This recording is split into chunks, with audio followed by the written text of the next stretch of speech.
PV cartoon TV.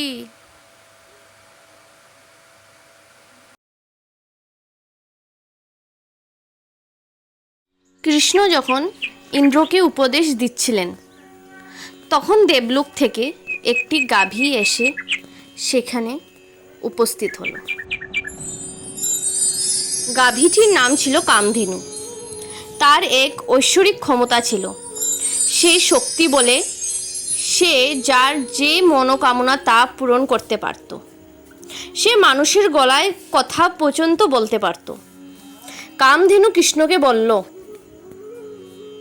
আমাদের পরম সৌভাগ্য যে আপনি গোপালক বংশে জন্মগ্রহণ করেছেন। গাভীরা সকলেই আমার সন্তান। আপনি তাদের রক্ষা করেছেন।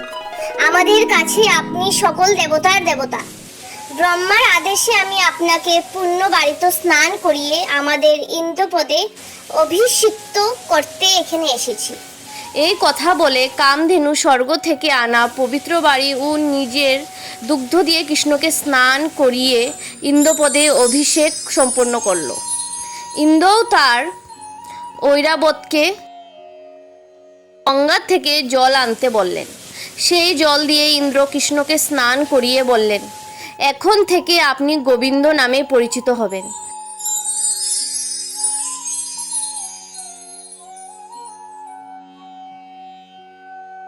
গোবিন্দ কথাটির অর্থ গাভীদের ইন্দ্র।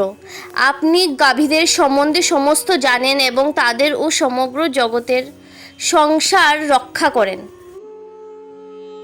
আপনি হলেন জগতের পিতা, যেন আপনিই মাতা, আপনিই গুরু। সকল জীবের অস্তিত্বে আপনি। আমি কেবলমাত্র দেবরাজ ইন্দ্র। আপনার মধ্যে সকল ব্রহ্মাণ্ডের অস্তিত্ব, কিন্তু আপনি সমগ্র জীবজগতের ইন্দ্র। এরপর ইন্দ্র কৃষ্ণের কাছ থেকে বিদায় নিলেন এবং কামধেনুকে সঙ্গে নিয়ে দেবলোকে ফিরে গেলেন। Subscribe, like and share.